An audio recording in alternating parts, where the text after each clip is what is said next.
Hello friends, கம்மியான ஆயிலில் குயிக்காகவும் டேஸ்டியாகவும் இருக்க மாதிரி ஒரு மீன் குழம்பு தான் செய்ய போகிறோம். வாங்க எப்படி செய்யலான்னு பார்க்கலாம். இப்போ மீன் குழம்புக்கு பார்த்திங்கன்னா தேவையானது எல்லாமே நான் வந்து எடுத்து வச்சுருக்கேன். இது என்ன பண்ணலான்னு சொல்லிட்டு நம்ம ஒன்று ஒன்றா பார்க்கலாம். மிக்ஸி ஜார் ஒன்று எடுத்துக்கலாம். இதில் வந்து ஒரு 8 காஞ்ச மிளகாய் எடுத்து வச்சுருக்கேன். இதை வந்து நம்ம ஜாரில் போட்டுக்கலாம். உங்களுக்கு காரத்துக்கு தக்கன எத்தனை மிளகா வேணுமோ அது வந்து எடுத்துக்கோங்க. இது கூடவே பார்த்திங்கன்னா ஒரு 10 சின்ன வெங்காயம் உரிச்சு வச்சுருக்கேன். அதையும் நம்ம போட்டுக்கலாம். ஒரு ஸ்பூன் அளவுக்கு முழு மல்லி எடுத்திருக்கேன். அதையும் நம்ம போட்டுக்கலாம். அரை முடி அளவுக்கு தேங்காய் துருவி வச்சுருக்கேன். அது கூடவே பார்த்திங்கன்னா ஒரு அரை டீஸ்பூன் அளவுக்கு மஞ்சத்தூளும் சேர்த்து வச்சுருக்கேன். இந்த ரெண்டையுமே நம்ம வந்து மிக்ஸி ஜாரில் போட்டுக்கலாம். இப்போது இந்த தேங்காய் மசாலா வச்சு அரைச்சி தான் நம்ம இன்றைக்கி வந்து நல்ல டேஸ்டியான மீன் குழம்பு பண்ண போகிறோம். ஃபஸ்ட்டு இந்த மசாலா எல்லாமே போட்டுட்டு நம்ம மிக்ஸி ஜாரில் தேங்காயும் போட்டு தண்ணி சேர்த்துட்டு கொஞ்சம் நரன்னு அரைச்சி எடுத்துப்போம். நல்லா நைஸாக அரைக்காமல் கொஞ்சம் நரவே அரைச்சி எடுத்துகிட்டு வந்துடலாம். இதை மசாலா வந்து நான் அரைச்சி எடுத்துகிட்டு வந்துட்டேன். இப்போ பார்த்திங்கன்னா உங்களுக்கு தெரியும். பார்த்திங்கன்னா இந்த மாதிரி கொஞ்சம் நரன்னு அரைச்சி எடுத்துருக்கேன். இந்த மாதிரி அரைச்சி மீன் குழம்பு வைக்கும் போது தான் டேஸ்ட் நல்லாயிருக்கும். இப்போ இது வந்து அரைச்சாச்சு, நம்ம எடுத்து வச்சிடலாம். இப்போ நம்ம வந்து மீன் குழம்பு செய்ய ஆரம்பிச்சிடலாம். இந்த மீன் குழம்புக்கு வந்து நம்ம மசாலா மட்டும் அரைச்சிட்டா போதும், உடனே வந்து ரெடி பண்ணிடலாம். இப்போ மீன் குழம்பு வைக்கிறதுக்கு மண் சட்டி வந்து வச்சுக்கலாம். இதில் வந்து நம்ம அரைச்சி வச்சுருந்த தேங்காய் மசாலா வந்து போட்டுக்கலாம். ஸ்டவ் எதுவும் ஆன் பண்ண வேண்டாம். நம்ம ஃபஸ்ட்டு வந்து மசாலா போட்டுக்கலாம். இதில் நம்ம மசாலா அரைச்ச மிக்ஸி ஜார்லேயே கொஞ்சம் தண்ணி சேர்த்துட்டு அதையும் இது கூட ஊற்றிக்கலாம். மசாலா போட்டுட்டு இது கூடவே வந்து நம்ம மீன் சேர்த்துக்கலாம். நான் இன்றைக்கி பார்த்தீங்கன்னா கிழங்கா மீன் தான் எடுத்திருக்கேன். இதை வந்து நம்ம இது கூட போட்டுக்கலாம். நம்ம இந்த மீன் குழம்புக்கு வந்து ஃபஸ்ட்டே மீன் சேர்த்துடணும். மீன் எல்லாத்தையுமே போட்டுட்டேன். ஒரு முருங்கைக்காய் வந்து 2ஆக கட் பண்ணி வச்சுருக்கேன். அதையும் நம்ம இது கூட போட்டுக்கலாம். கொஞ்சமாக கருவேப்பிலை போட்டுக்கலாம்.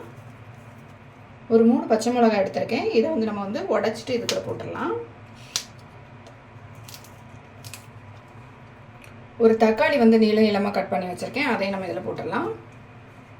ஒரு சின்ன நெல்லிக்காய் சைஸ் புளி வந்து ஊற வச்சுருந்தேன். அதையும் நம்ம வந்து கரைச்சிட்டு இது கூட சேர்த்துடலாம்.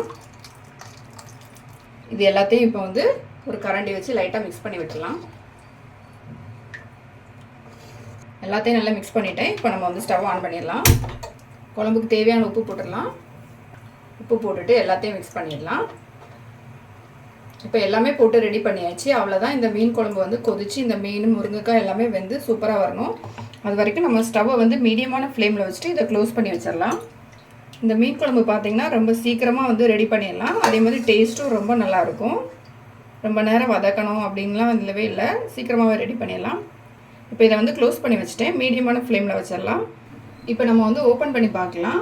குழம்பு வந்து நல்லா கொதிக்க ஆரம்பிச்சிருச்சு. வாசனையும் வந்து வர ஆரம்பிக்குது. இப்போ நம்ம வந்து ஓப்பன் பண்ணி பார்த்துக்கலாம். பார்த்திங்கன்னா நல்லா கொதிக்க ஆரம்பிச்சிருச்சு பாருங்கள். இப்போ வந்து லைட்டாக மிக்ஸ் பண்ணி விட்டுக்கலாம். விட்டுட்டு இப்போ வந்து நம்ம வந்து உப்பு மட்டும் செக் பண்ணிக்கலாம். இப்போ வந்து முருங்கைக்காவும் இந்த மீனும் வந்து கொஞ்சம் கூட வேகணும். இந்த குழம்பு வந்து இன்னும் கொஞ்சம் கூட திக்காகணும். அதனால் மறுபடியும் நம்ம க்ளோஸ் பண்ணி வச்சிடலாம். நம்ம ஃபஸ்ட்டே வந்து மீன் சேர்க்கறதுனால இந்த மீன் வந்து கரைஞ்சி போகாது. அப்படி தான் இருக்குது பாருங்கள். வச்சுட்டு ஒரு 3 நிமிஷம் வந்து நம்ம அப்படியே க்ளோஸ் பண்ணி விட்டுடலாம். நம்ம க்ளோஸ் பண்ணி வச்சு ஒரு 3 நிமிஷம் இருக்கும். நம்ம வந்து இப்போ ஓப்பன் பண்ணிடலாம். குழம்பு பார்த்திங்கன்னா நல்லா சூப்பராக ரெடி ஆகிடுச்சு. நம்ம போட்ட முருங்கைக்காய் மீன் எல்லாமே வந்துடுச்சு. மீன் வந்து கரையவோ உடையவோ எதுவுமே செய்யலை, அப்படியே இருக்குது பாருங்கள். இப்போ வந்து லாஸ்ட்டாக வந்து கொஞ்சமாக கருவேப்பிலை போட்டுக்கலாம். ஒரு ஸ்பூன் அளவுக்கு வந்து தேங்காய் எண்ணெய் எடுத்திருக்கேன். அதையும் நம்ம இதுக்கு மேலே அப்படியே ஊற்றிடலாம். ஊற்றிட்டு நம்ம இப்போ வந்து க்ளோஸ் பண்ணி வச்சிடலாம்.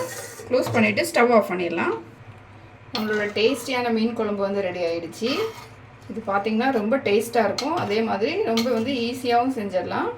குயிக்காகவும் டேஸ்டியாகவும் ஒரு மீன் குழம்பு எப்படி செய்யலாம் அப்படிங்கிறத பார்த்தோம். இது வந்து கண்டிப்பாக ட்ரை பண்ணி பாருங்கள். ரொம்ப டேஸ்ட்டாக இருக்கும். சாதத்தில் இந்த மீன் குழம்பு ஊற்றி சாப்பிட்டிங்கன்னா அவ்வளோ டேஸ்ட்டாக இருக்கும். இந்த வீடியோ உங்களுக்கு பிடிச்சிருந்தா லைக் பண்ணுங்கள், ஷேர் பண்ணுங்கள். மறக்காமல் என்னோடய சேனலை சப்ஸ்கிரைப் பண்ணுங்கள்.